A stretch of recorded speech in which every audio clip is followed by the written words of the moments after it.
Do you recall the moment you looked in the mirror and thought, wow, what's going on with my hair? Where is it? Perimenopause hit me like a Mack truck, and my hair was the first casualty. My hair was thinning, dry, brittle, and it looked a whole lot of sad. I felt like I was starring in my own horror movie, the Hair Loss Horror Show. It only took a couple of months before my hair was red carpet ready. You want to know how that happened? I stumbled upon a little secret, something that might have your hairstylist whispering, oh no, she knows. Now, before you start thinking, oh no, not another miracle hair loss solution, stick with me because this is different. I've spent months and years researching this topic, sharing it with family and friends and strangers, but more importantly, experimenting and testing it on myself. Because I had tried everything, every serum, every potion and lotion at the drugstore. If it said that it was going to work with damaged hair, trust me, I had slathered it on my hair. And don't even get me started on all the time and money spent driving from salon to salon looking for a solution to fix the problem. So when castor oil came up as a possible solution, my first reaction was, wait, that thick, gooey stuff that I use to help with my digestion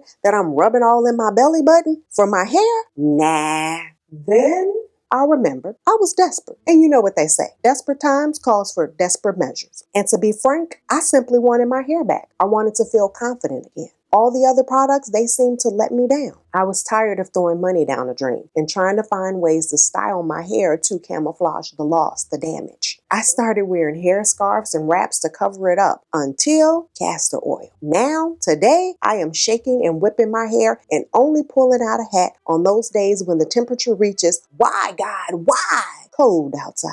So what makes castor oil so special and qualified to be the star of this conversation? How do you apply castor oil to get the most optimal results? What can you expect when using castor oil the right way for hair care? And guess what? Since we're cool like that, I am going to share with you my secret castor oil hair recipe. So what's the deal with castor oil? Let me break down the science. First off, castor oil superpower is that it is packed with rhinolenic acid.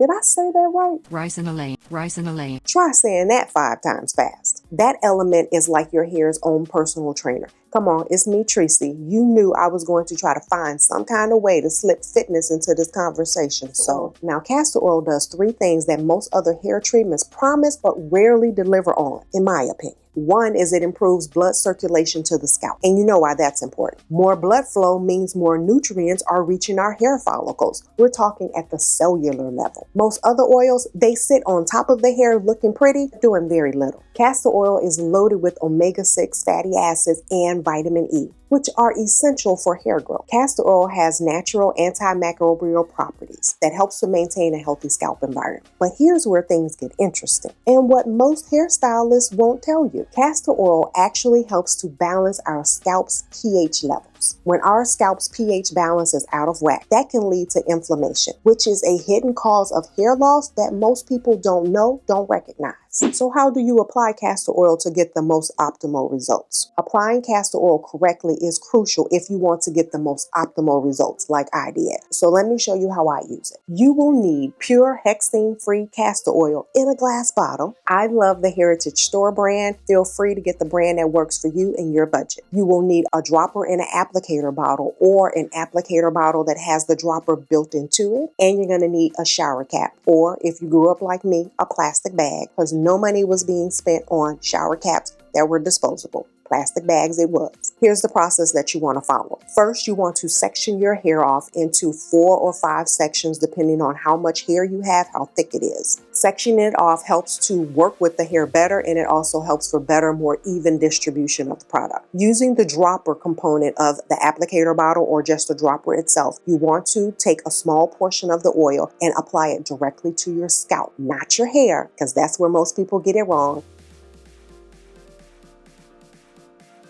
After you have finished applying the castor oil to your scalp, you want to take 3 to 5 minutes to gently massage the oil into your scalp to work and stimulate those roots. Open them up, wake them up. Now here's a pro tip for you. If you slightly warm the oil up before you apply it to your scalp, it will help for better absorption. It'll work a lot faster and it just feels good. For the next 2 to 3 hours, if you can overnight though, leave the castor oil with the shower cap on your hair and go about your day. Do some chores, work out, read a book, whatever it is that you do that. Now me, I'm a lock girly. FYI, if you didn't know, all of this is mine. From the scalp all the way down. This is all my hair. As a lock girly, I get to put this castor oil in my hair, go to sleep, wake up the next day, style my hair, and go. Because I need to keep it in a lot longer. It needs to penetrate a lot deeper. If, however, you are more prone to oily hair, or you wash your hair every other day or every third day, then you want to do this treatment on the day before your hair wash.